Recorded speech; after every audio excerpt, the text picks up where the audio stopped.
Hi, you're listening to Say Less, where we talk about literally everything and anything. Rants, thoughts, hot takes. This is the podcast for you. No filter, no problems. Say less. We said what we said. Hey guys, welcome to another episode of the Say Less podcast. I am your host, Renee, and as you can see today, I am joined by my cousin, Michael. Michael, say hi to the pod. Hi everyone.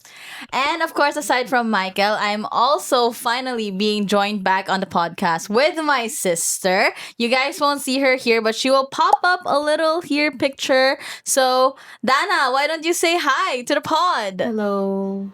Okay, so she is finally back in the pod because she's done with school. So, for today's episode, we're going to be talking about adulthood versus reality. Because, since we're cousins, we have a lot of opinions about our childhood. And of course, since we're in our 20s right now, also my sister's in her 20s. So, we have some realizations. The perfect opportunity to talk about it. Yes, realizations about life. So if you want to listen, then just keep on watching. Let's start off by talking about what our childhood dreams were like. So, Michael, when you were a kid, what did you want to be growing up? Maging artista. Really? I mean, everyone I wanted think, to I do think that. everybody wanted that. But I think as a kid, I wanted to be a doctor. Wow, I never knew that. Like, what type Very of doctor? passionate. Sinusulat ko yun nung nursery ako. Oh, nursery. I think yun yung earliest recollection ko of what my dream would be. Or an astronaut. Kasi diba super big ng Wow. ng spacing. Mahilig ako sa science, so either a doctor and an astronaut. Ah, okay. What about you, Dana? What did you want to be growing up? Singer. Singer. Okay. This family loved the arts. Yeah. Ako, for me, I didn't know. Oh, I wanted to be a model. Yes. I remember walking a lot, all fashionable and stuff. Tapos nagmo-model, feeling. Yeah. So, I guess the question is, did you guys turn out to be your childhood dream? Did you end up being a doctor, an astronaut, or what's your job right now, Michael? I'm currently a marketing officer at a retailer. Okay, so you got into marketing, and then I'm also in marketing, but in a financial industry. So I'm doing marketing for stocks, ganon, mga investments. So it's a different kind of marketing compared to Michael's type of marketing, which is focused on. On fast-moving goods, we're focused mainly on grocery appliances. Yes. And of course, since kami lang ni Michael yung nag-work right now, and Dana, she's just about to go into the working career. So, Ray, maybe you can share with us what industries are you looking at, or maybe what jobs you think you're interested in as a. Basta psych related. Kasi psych yung course ko eh. So why did you have that dream? For me, I guess I wanted to be a model because I was consuming a lot of media as a kid. I really liked watching mga media na American. I like yung mga US very foreign. Parang wala Disney naman foreign. nag-iba. Yeah, wala nga. But that's what influenced me to be I want to be a model because I kept watching I liked watching Keeping Up with the Kardashians, ganon. So Ganun pa parang rin, guys. very influencer lifestyle sila. So parang I was oh, I want to be. Yeah, di ba parang like may that. siya nun sa Asia's Next Top? America's. Yes, I was Top also one. Tara, dati. Ikaw, for your doctor/astronaut. Ay, fascinated talaga ako sa science kasi parang super big nung world. Tapos, mabuti ako nung bata ako eh. I'm not saying I'm not good now. Pero I really wanted to give back to people. Kaya doctor. Kasi parang, di ba yung mga nagkakasakit. Yung typical na bata na parang, nagkakasakit. Gusto ko pong makatulong sa kanila. Ganun. Ay, wow, you're And then, so. I really love space. Kaya gusto ko mag-astronaut dati. And I love fame. Kaya gusto ko mag-artista. And I used to do workshops nung bata ako. Really? What? ABS, ganon? Hindi. Yung mga parang, I'm not sure if you guys would be familiar with this. Sila for sure hindi kasi they didn't grow up here in the Philippines. Pero dati pag bata ka, bago nagmo-mall ka, may susunod sa'yo.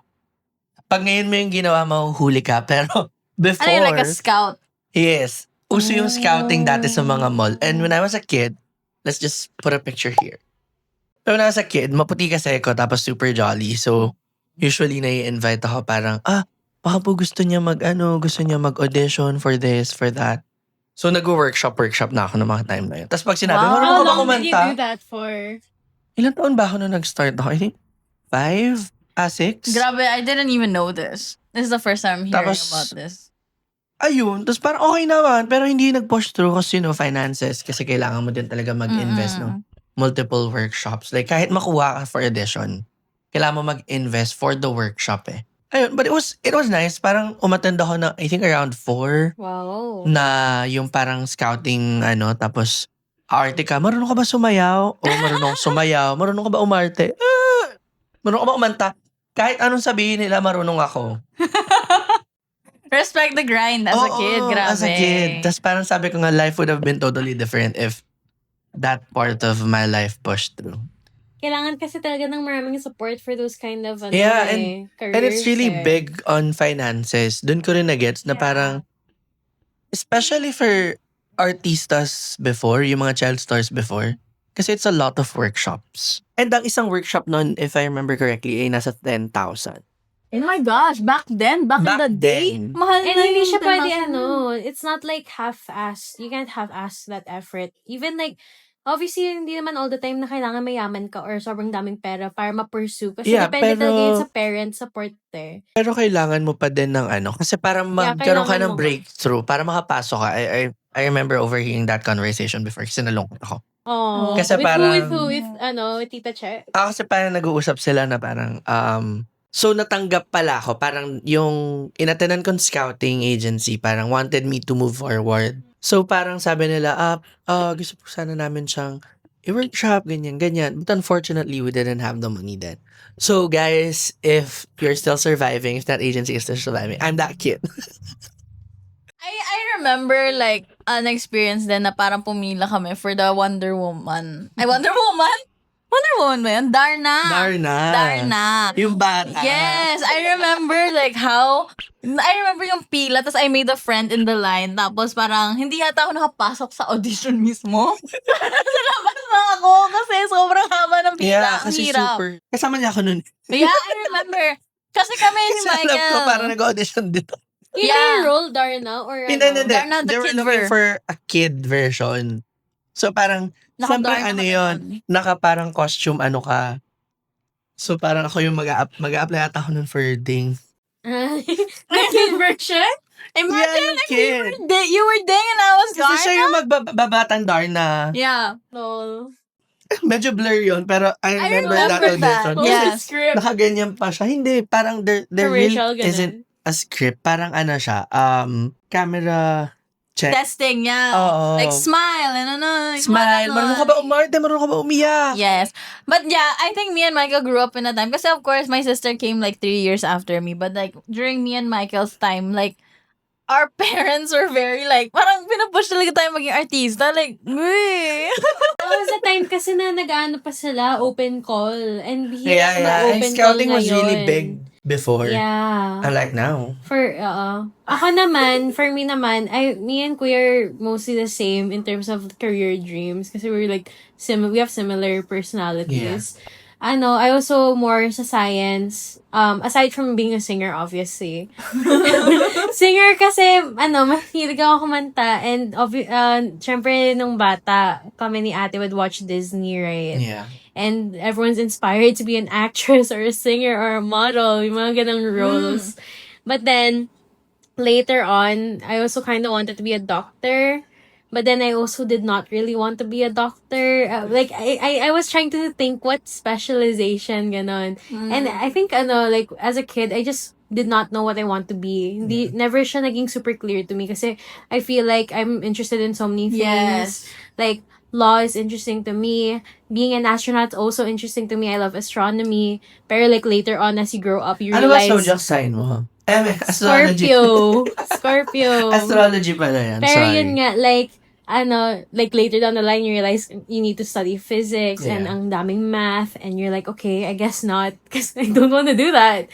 So parang your whole life it's spent like, for me at least, just figuring out what I wanted to do. Kasi parang all I knew is that dapat magpili ako ng something sa science kasi nag-STEM ako sa senior high school. So parang ituloy na natin yung thread na yun na science subject or science-related type of career in the end. I like what you said there na Interesting parang na.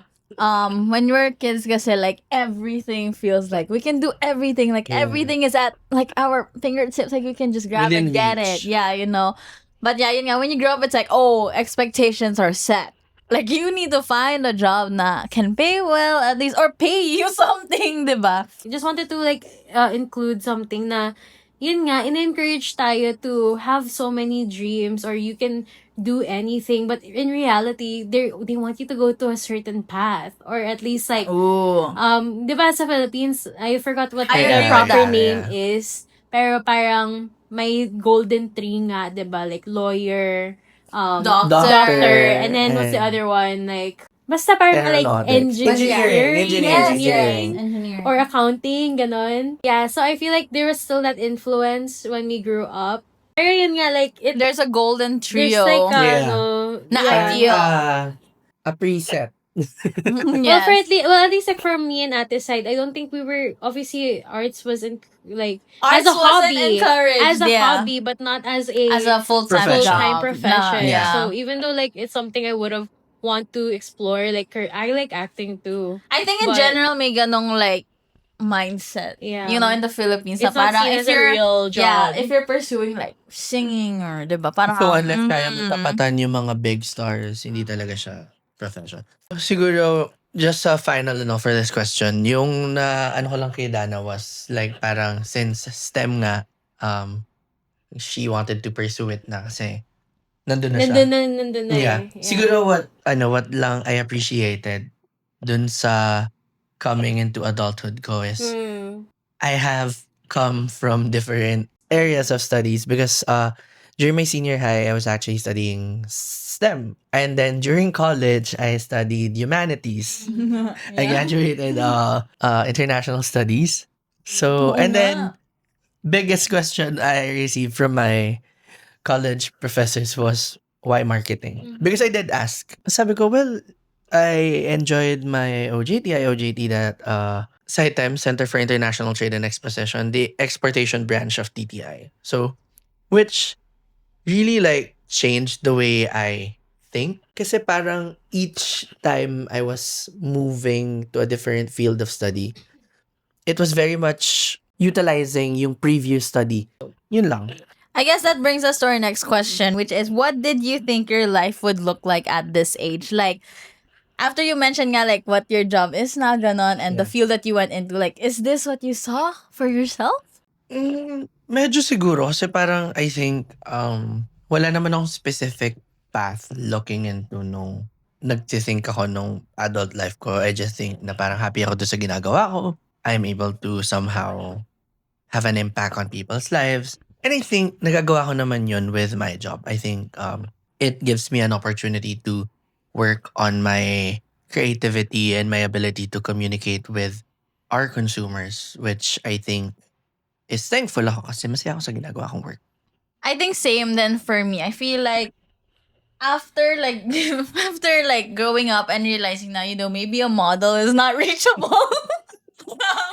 I always saw myself as like doing a job na para I can just like yun nga, make an impact into people's Yeah. lives. I think yun has always been like A core. a core function I want to do like in my job or in everything that I'm doing. Like kunya, even like when I'm making content nga, diba? Sa YouTube, when I started doing YouTube, it's all like to try to make an impact, a positive impact in people's lives. So I guess since both of us are in marketing, yun nga, different industries like we make an impact in people's lives, you know, with how we market things. Yeah, so for me, I guess like I didn't see myself exactly like where I was talaga at this age. But then I mean like I always knew I wanted to do something that will make an impact in people's lives. And I think yun, I am doing that right now. So what about you, Dana? Since you just got out of like college, is this where you saw your life like going at this age? Hindi. I think parang for me kasi, like, obviously coming from being a person who shifted course, obviously a lot of things like did not go according to my plan.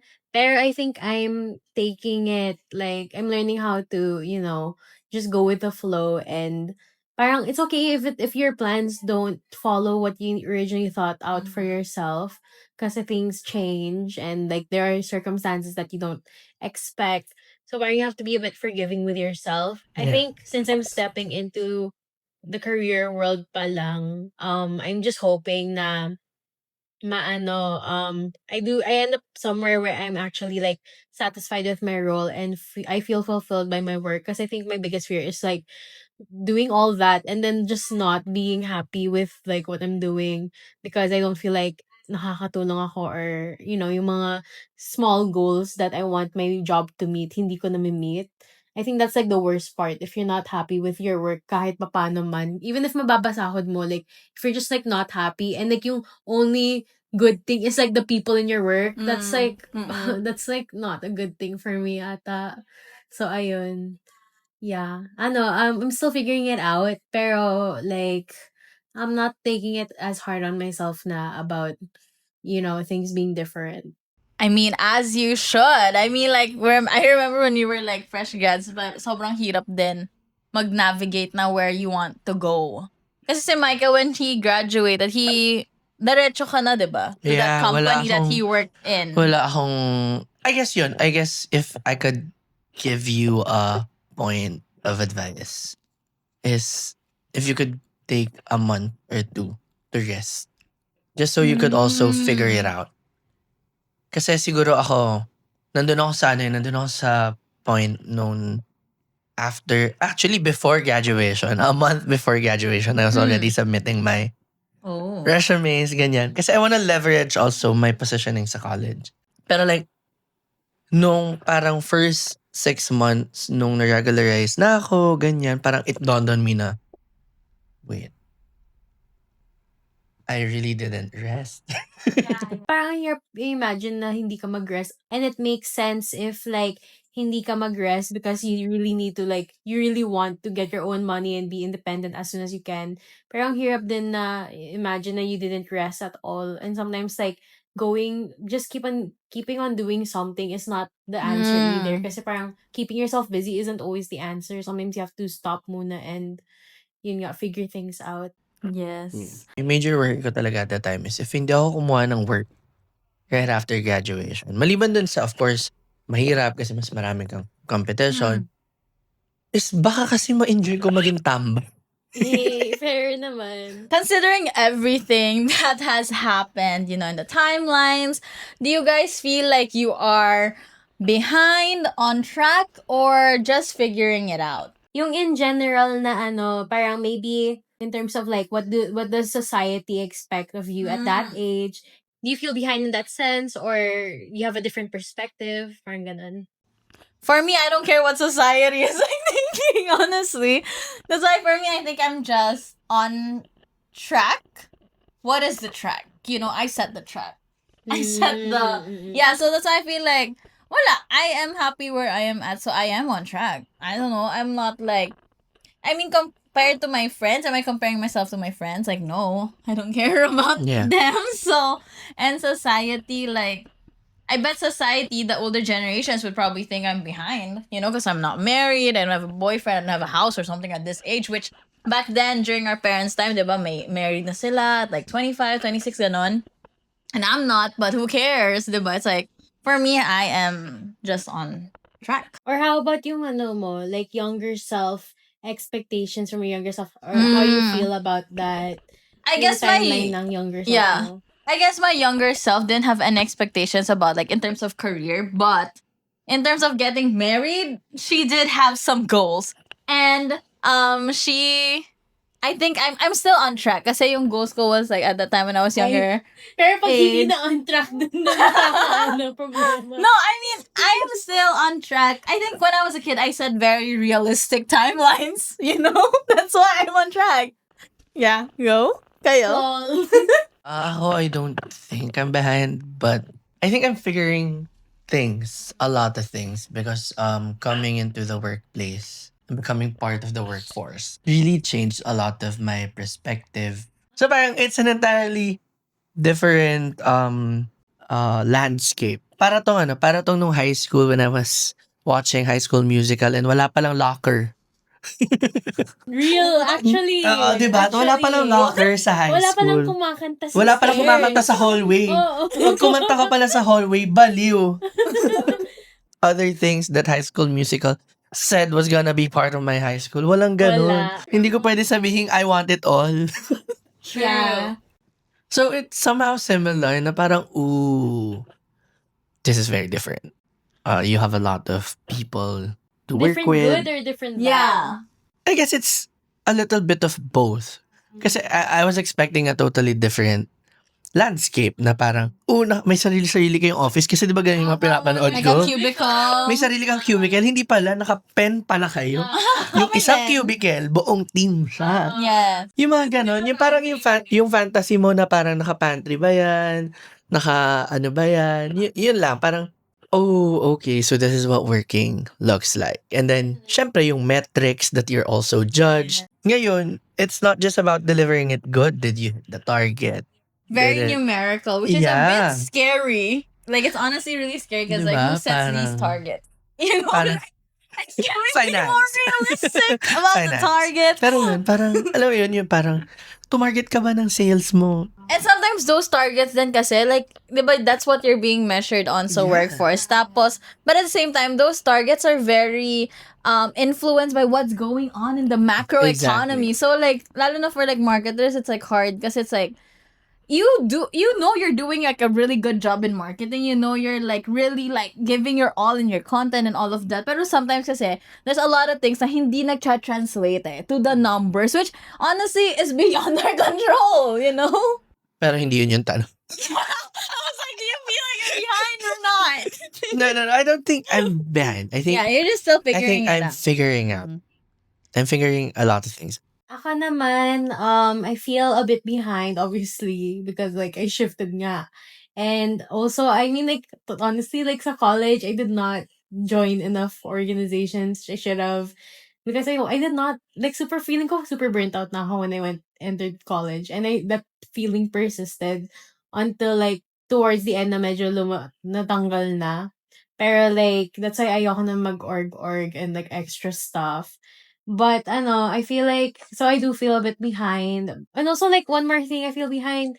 Obviously, I always expected, like, okay, high school, my boyfriend. Okay, wala.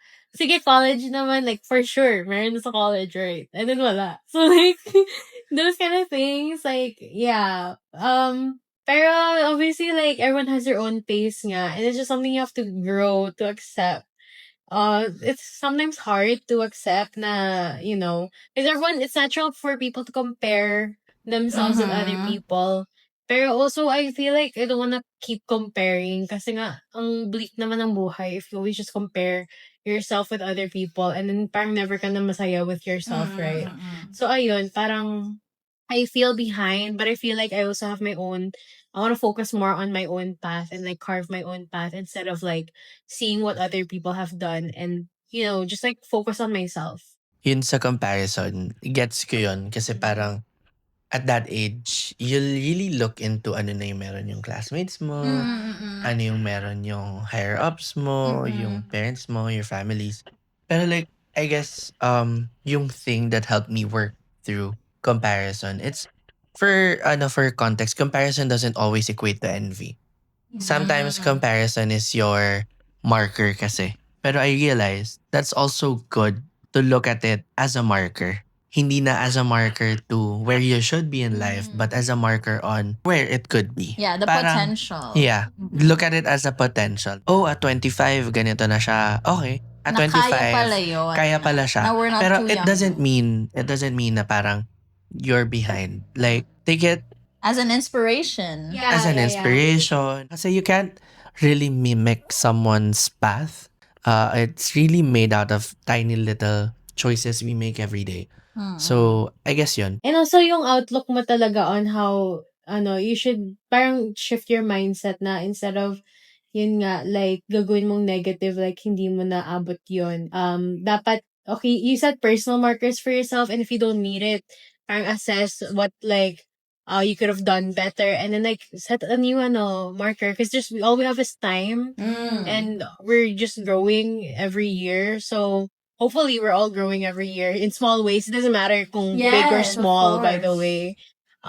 Pero yun nga, all we have is time, and there's so much time to, change your life, or, get something for Yeah, yourself. it's never too late for you Yeah, to it's never like too late. pursue And delusion things. helps, guys. Yes, that's what I Delusion. always say. Be as delusional as you can be. Be the Lulu until it's Chululu. Yes. So that brings me to my last question. You know, with everything that's going on like in adulthood and of course in the world in general, do you guys still feel like motivated to Oh my push through life? God. Because like, kasi So honestly, relevant. yeah, kasi Actually. honestly, like, I remember, like, when I started working, since I'm already, like, third year or 4 years na, 4 years na nag-work, diba? I remember, like, when you would talk about, like, fresh grads coming into our workplace, like, very, pa sila, like, wow, giddy, excited, and everything. And then just give them, like, a year, and then they'll be like, oh, let's do this. Like, let's get through this. Like, you know what I mean? Like, parang work is just, let's just, like, push through. Parang, wala na yung parang spark, I Yung guess. fire. Yung parang excitement and like that, like, oh, I wanna make an impact. Oh, I wanna. Yung Alam mo, ganon. Rose, ano yan, So, do parang... you guys still, like, feel motivated? Okay, how can I start it off? Sige, go. Yeah. So, as a person na entering pa lang, and like, dapat may spark ako, diba? Actually, I do have some level of spark, kasi obviously, it's still a new beginning, whatever my career path will be. And actually, like, I already have my own, like, ideas for where I want to be, and try to pursue. Obviously, I'm expecting to fail then at times, pero, like, more positive mindset nga, na pwede mag-grow.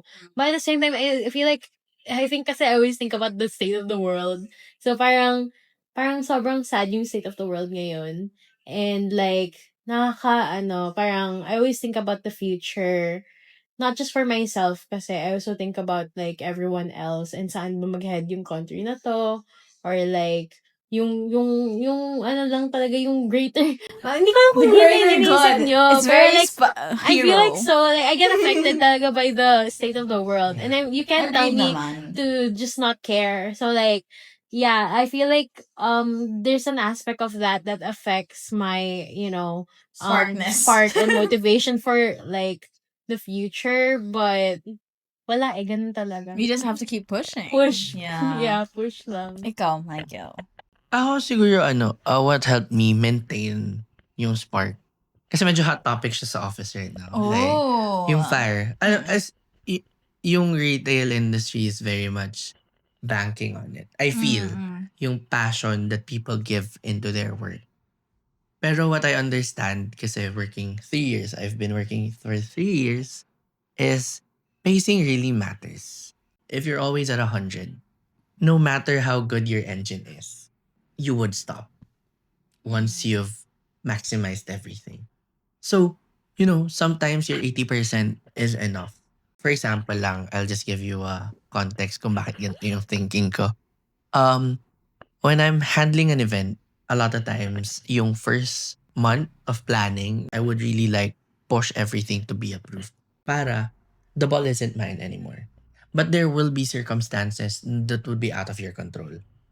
So, syempre ako, okay, so I have to step back a little, let everything work on its path. If something is delayed, yun lang yung kailangan ko ulit mag-keep up ng pace. And then, 2 months bago mangyari yung event, dun ka ulit, dun ka ulit bumomba para, alam mo yun, home run. Yeah. Kasi if sa start pa lang, wala ka pa sa kalahati, itinakbo mo na. It's like, guys, running season ngayon, di ba? It's like a marathon. Kung tumakbo ka ng first 5 kilometers, 21 kilometers yung tatakbuhin mo. Pagdating mo ng 6 kilometers, you're gone. Pace yourself. Yeah, pero a good marathoner knows to start slow, pick up the pace, and then before you reach that last 5 kilometers, dun ka bumomba kasi yun yung nagmamatter most. I'm not saying that the start doesn't matter. It matters. Pero how you pace yourself in between the starting line and the finish line is more important. For me naman, I guess like similar to what Dana said, I think what's going on with the world is honestly really sad. And like I can't believe these things are happening. Yeah, sometimes it's like a bit like sad, but it also gives you that mentality of like, oh, you only live once. For me, Like you, like not just yo moment party. No, I'm not saying that. I'm like saying na parang life is so short. You don't really know what's gonna happen the next day. Na para bang because there's so much things happening in the world. Like tomorrow is not guaranteed. So I'm very like Push lang. yeah, push through lang kasi nga life is short. I guess nung yung pagka-spark ko when I first joined the like adulting and like the whole industry, I think nandun pa rin yung spark ko in a way. Kasi like I'm doing a job that I really You just like. know And when to yeah, pace. and like you know, like life is so short. I'm just grateful for every moment. I'm grateful for having a job kahit pagod. I'm grateful for being busy. I love being busy. And like Yeah. I also love like having time to do like this little side quest, yung personal stuff. And I think Diba? that's what Yeah. keeps me like still having Yeah, that spark. outlets. Yeah, like Outlets matter. No, yeah, kaya nga. That's why, like, you should just live, to, parang, obviously, everyone has their own goals, and then, like, basta fulfilled ka sa, And ano don't be mo, married sa to work, everyday guys. mo. Kasi parang... Yeah, don't be married to your work, of course. work to live, not live to work. Kasi parang a lot of people going into... A lot of... Well, it's one thing na parang... Like your work nagkaroon din doesn't sa define akin. you. Hindi. Parang nung nag-start din kasi ako mag-work, parang... Oh shit, Sobrang papakita ko dito workaholic lahat, ka. ganyan. Yeah. Isipin mo yung mga boss, they don't want people to overwork. Yung mga boss namin, they don't want people to OT kung hindi kailangan. Tapos, parang ako, super kailangan ko ipakita ang sarili ko. So that's more of a yourself thing. It's, oo nga, Your parang, view on yourself. yung view ko Yeah. sa self ko. So parang, mababurnout talaga ako nun. If that continued without the guidance of my, of the management. So, thankful talaga ako. And So also, balance like, lang. ano nga, I mean, obviously, everyone needs their outlet. So, I mean, kung happy, I guess, were you happy when you were married to your work like that, or what?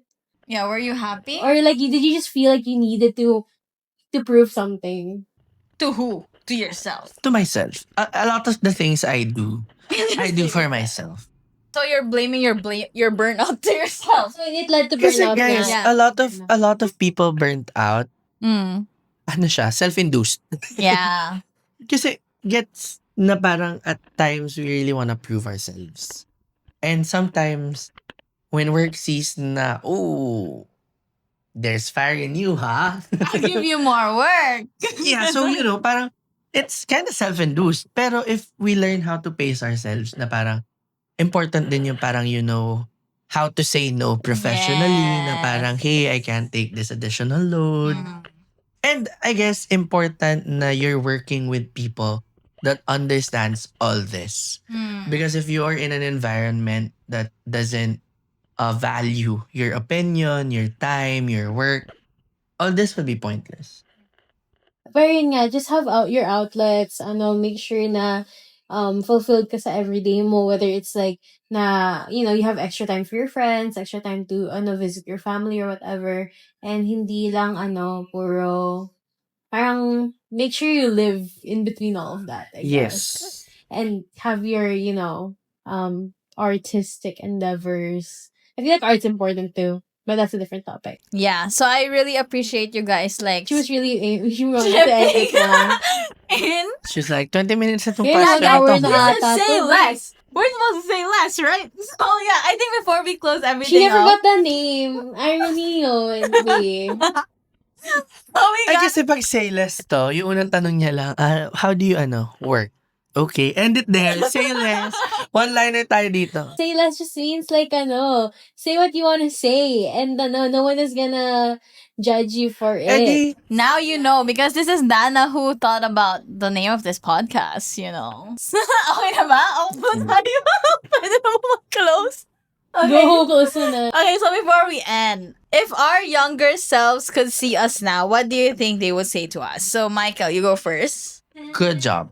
Good job. I guess good job yung sasabihin. Kasi with everything we've been through, we've survived a lot of challenges that not a lot of people know.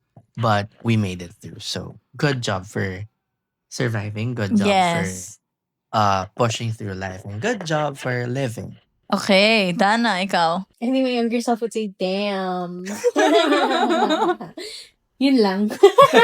Yeah, for me, I think she would say like, you go, girl. Kaya mo yan. Like that. That's definitely something she would say. Yeah, so That wraps up today's episode. Thank you so much, Michael, for joining us. Did you enjoy your time? Yes, actually na-enjoy ko. Let's do another one. Ooh. But yeah, thank you, Michael, for joining us, and Dana for finally joining the pod again. I can't wait for more episodes with you, Dana. And yeah, thank you guys for watching, and we'll see you in the next one. Bye bye.